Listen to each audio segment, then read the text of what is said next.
আসসালামু আলাইকুম দর্শক, আশা করি সবাই ভালো আছেন। দর্শক, এই হলো আমার চাষকৃত বাংলাদেশের সবচাইতে আলোচিত, সমালোচিত এবং জনপ্রিয় ঘাস, ক্যালসিয়াম জেলি অ্যালোভেরা জড়িত আমেরিকান 5G গুয়াতেমালা হাইব্রিড ঘাস।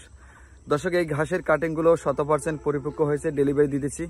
আপনারা চাইলেও আমার কাছ থেকে এ ধরনের ঘাসের কাটিংগুলো সংগ্রহ করতে পারবেন। আজকের আলোচনা থাকবে এই ঘাসটা চাষ পদ্ধতি A to Z নিয়ে, এবার কীভাবে চাষ করছে, কাটিং কোয়ালিটি কেমন, সব কিছুই আপনাদের সাথে তুলে ধরবো। আশা করি দর্শক পুরো ভিডিও যদি থাকবেন, থাকলে হয়তো দেখতে পারবেন এই ঘাসের কাটিং কেমন হয়, কাটিং কোয়ালিটি, ঘাসের ঝোপ এবং চাষ পদ্ধতি, কখন কোন ধরনের সার ব্যবহার করবেন। আজকের এইগুলো নিয়ে আলোচনা থাকবে, আশা করি পুরো ভিডিও যদি থাকবেন ইনশাআল্লাহ। দর্শক, আমেরিকান 5G গুয়াতেমালা হাইব্রিড ঘাস যদি আপনি চাষ করেন, তাহলে আপনাকে সর্বপ্রথম যে কাজটা করতে হবে, জমি নির্বাচন করতে হবে। অবশ্যই উঁচু জমি হতে হবে। যদি পানির জমি নির্বাচন করেন, সেক্ষেত্রে 2-4 ইঞ্চি পানি জমে যায় এই ধরনের জমি নির্বাচন করবেন, এর বেশি নয়। কারণ এই ঘাসটা উঁচু জমিতে চাষ করতে হয়, 1 নম্বর। 2 নম্বরে ঘাসটা চাষ করতে হলে আপনাকে সর্বনিম্ন পাশে দেখেন 5 ফিট গ্যাপ দিতে হবে। পাশে 5 ফিট গ্যাপ দেবেন। এই যে যেমন আমি মাঝে মাঝে চারা রোপণ করছিলাম, এগুলো সব তুলে ফেলছি। পাশে 5 ফিট গ্যাপ দিবেন, লম্বায় 4 ফিট গ্যাপ দেবেন। গ্যাপ দিয়ে এই ঘাসটা চাষ করবেন, তাহলে আপনি সঠিক ফলন পাবেন, ঝোপে ফলন বেশি পাবেন। দেখেন আমার এই যে একটা ঝোপ, এক ঝোপে এখন বর্তমানে 35 থেকে 40 কেজি ঘাস হবে। বাংলাদেশে যত ঘাস আছে এর মাঝে একমাত্র ঘাসের রাজা বলেন, ঘাসের জনপ্রিয় সেরা বলেন, ঘাসের আব্বা বলেন, যা কিছুই বলেন না কেন, তাহলে কি আমেরিকান 5G গুয়াতেমালা হাইব্রিড ঘাস। বাংলাদেশে এর চাইতে জনপ্রিয় কোনো ঘাস আমাদের দেশে নাই, কারণ এই ঘাসটা ক্যালসিয়াম জেলি অ্যালোভেরা সরাসরি জড়িত এবং সর্বোচ্চ প্রোটিনশীল ঘাস।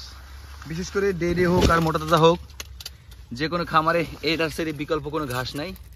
আমি কিছুদিন আগে মুরগির বিষটা দিয়ে রাখছি, যাতে এই ঘাসটা মুরগির বিষটা দেওয়ার কারণে বা জৈব সার দেওয়ার কারণে এই ঘাস চাষ করতে হলে আপনি সরাসরি ডাইরেক্ট জমিতে ছিটাইয়া ইউরিয়া সার ব্যবহার করতে পারবেন না।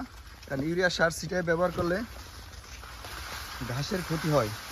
ঘাসের মাঝখানে পড়লে পাতা নষ্ট হয়ে যায়। যেমন এই ছিটায় সার দিলে এই মাঝখানে পড়ে, তো মাঝখানে পড়লে ওই ক্ষেত্রে ঘাসটা আপনার পচে যাওয়ার সম্ভাবনা থাকে, নষ্ট হয়ে যাওয়ার সম্ভাবনা থাকে। এই কারণে এই ঘাসটা চাষ করতে হলে শুধু সার ছিটাই দিতে হয়। দর্শক দেখেন এক ঝোপে কি পরিমাণ ঘাস, এবং মোটামুটি এই জমিতে হালকা পরিমাণ ঘাসের কাটিং রেডি হয়ে গেছে। আমার অনেকগুলো প্লট, একটা ভিডিওতে সবগুলো আপনাদের দেখানো সম্ভব হয় না এবং ভিতরে যাওয়া যায় না এত পরিমাণ, যেহেতু রোদের তাপ এবং ঘাসও বড়।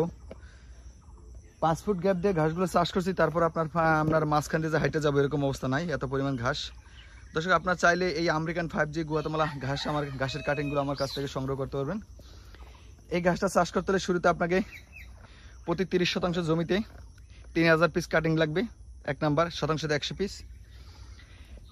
এরপর চাষ পদ্ধতি হলো প্রতি শতাংশতে আধা কেজি করে পটাশ দিবেন, 250 গ্রাম ইউরিয়া, 250 গ্রাম ড্যাপ, এরপর 100 গ্রাম জিপ সার, এবং এগুলো দিয়ে ভালো মতো মিক্স করে জমিতে ছিটাই দেবেন। ছিটাই দিয়ে জমি চাষ দেবেন। চাষ দেওয়ার পরে যেই জায়গাটায় চারা পড়বে, ঠিক নির্দিষ্ট ওই জায়গাটায় আপনার ফিলবার্ড 3GR একটা মেডিসিন আছে, ওই মেডিসিনটা ব্যবহার করবেন।